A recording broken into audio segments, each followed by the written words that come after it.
Broughton Street Cycleway officially opened last week, and it's come in for a bit of flack from certain quarters. And look, certainly before and during construction, it came in for a lot of flack from me, but I thought I'd show you how it fits into the wider network. So I'm going to ride there, starting over on the right and finishing over on the left, going essentially from Five Dock over to Westfield Burwood, and that dotted blue line is the path we're going to take.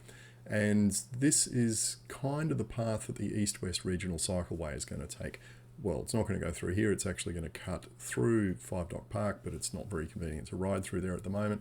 So I'm just going to ride around it on Park Road, which is a fairly quiet street, until we get to Barnstaple Road, or Barnstaple, depending on how you want to pronounce it. And the intention is with the East-West Regional Cycleway that Barnstaple Road, or Barnstaple, is going to be calmed quite considerably, so it'll be a pleasant place to ride down rather than the shocker that it is today.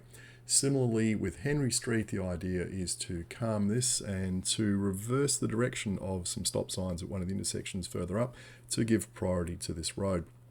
Now you see we're going past Five Dock Public School here on the left, so the Regional Cycleway is designed to serve the school and the park, and I mean that's a good thing. So kids can ride to school, families can ride to the park, people can ride to the shops, to Coles and all the other shops in Five Dock, and that's good.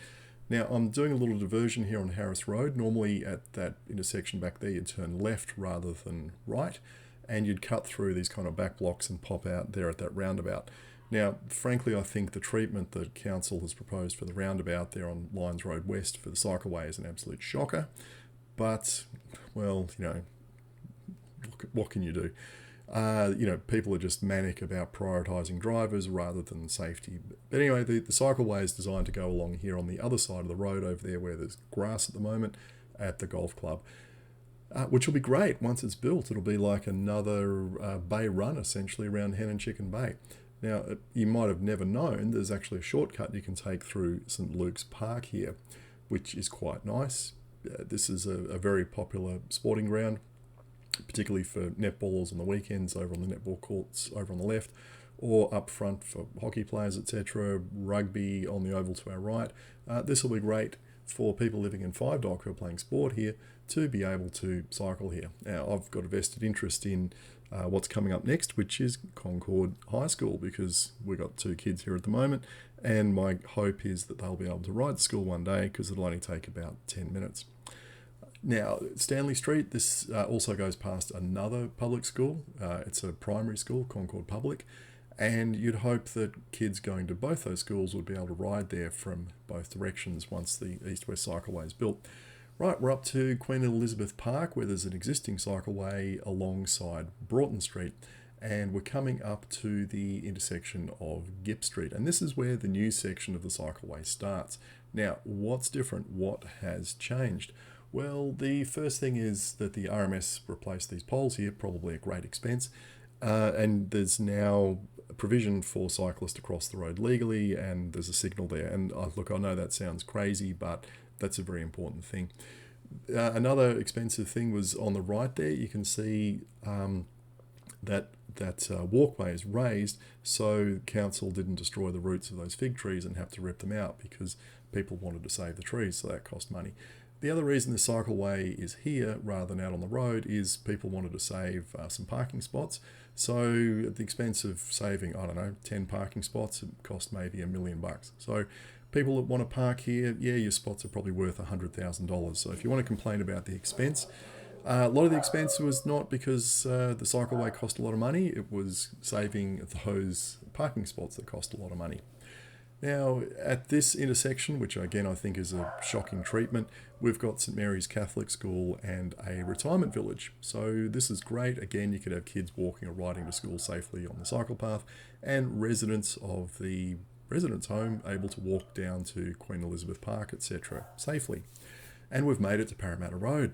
Didn't take us very long to get here, and I'm going to speed it up from here because that's where the new section ends. So we'll go over the overbridge here, and we'll pop out on the Burwood side of Parramatta Road, where we're going to find that Broughton Street links up with another new cycleway on the other side, this time on Britannia Avenue, I believe.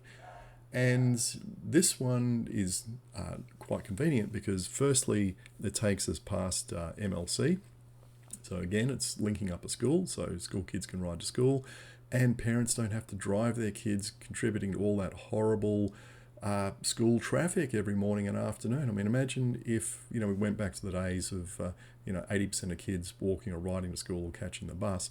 How much less congestion there'd be every school day from parents not having to do the school trip twice.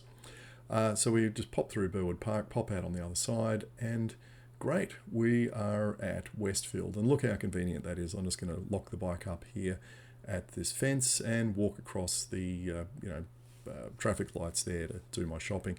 And that took me a bit under 20 minutes, I think. Now, on the way out of here, I took that other line going north up to Majors Bay Road, etc. So you can cut through Queen Elizabeth Park and get up there, which is quite good. So I guess that's just showing how this thing fits into, excuse the dogs, into the regional cycle routes that exist or are planned to exist. Just looking at this thing in isolation is silly. You need to look at it as part of a wider network which is under construction, and it's going to be some years before the next parts are built, and it all kind of starts to make sense. I mean, Rome wasn't built in a day, and neither was our cycle network. Anyway, this was brought to you by Baybug. If you're interested in this content, please subscribe. If you're interested in going for a ride with us, please join.